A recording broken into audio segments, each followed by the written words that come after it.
Ready start. उपाध्यक्ष महोदय, मैं राष्ट्रपति महोदय के भाषण पर जो धन्यवाद प्रस्ताव है उसका समर्थन करने के लिए खड़ा हुआ हूँ।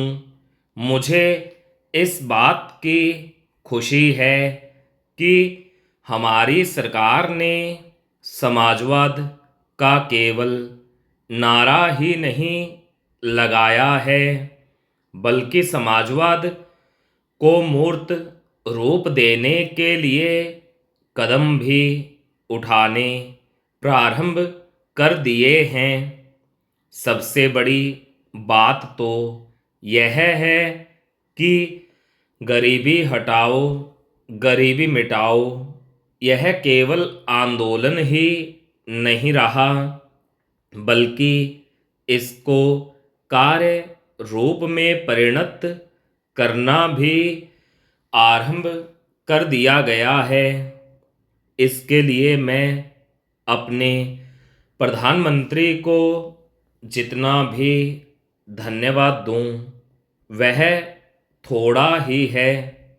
मुझे आपसे यह भी कहने का साहस हो रहा है कि सरकार ने इस समय हमारे पहाड़ी क्षेत्रों को पूर्ण राज्य का दर्जा दे दिया है।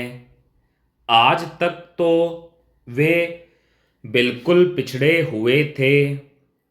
मैं आपसे यह कहने का भी साहस कर रहा हूँ कि पहाड़ी और सीमा के क्षेत्रों को राज्य का अधिकार तो दे ही दिया गया है, उनको यह अवसर भी दिया गया है कि वे अपने पिछड़े हुए इलाके को उन्नत बनाने के लिए समय प्रयत्न करें और अपने पैरों पर खड़े हों। लेकिन मुझे बड़े दुख के साथ आपके सामने यह कहना पड़ रहा है कि हमारे उत्तर प्रदेश के जो पहाड़ी ज़िले हैं वे आज भी बहुत ज़्यादा पिछड़े हुए हैं और उनको कोई देखने वाला नहीं है।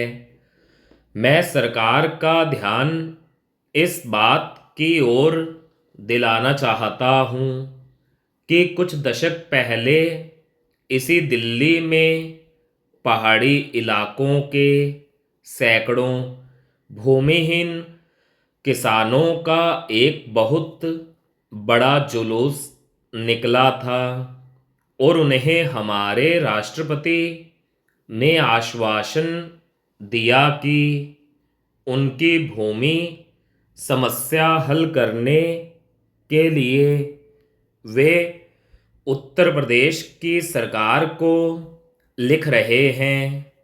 लेकिन आपको सुनकर आश्चर्य होगा कि कई वर्ष बीत गए हैं, किंतु एक चप्पा भूमि भी किसी भूमिहीन को आज तक नहीं दी गई है। हमारे किसान कभी जेल में सड़ते हैं और कभी कहीं मारे फिरते हैं, लेकिन भूमि उन्हें नहीं मिली। इसी प्रकार मैं आपको यह भी बता देना चाहता हूँ कि एक बार हमारे मुख्यमंत्री जी ने भी लिखा था कि हमारे उत्तर प्रदेश के जो पहाड़ी ज़िले हैं वे पूरी तरह से पिछड़े हुए हैं। इसके अलावा एक बार हमारे प्रधानमंत्री जब यहाँ दौरे पर आए थे तब उन्होंने एक सार्वजनिक सभा में भाषण दिया था। स्टॉप।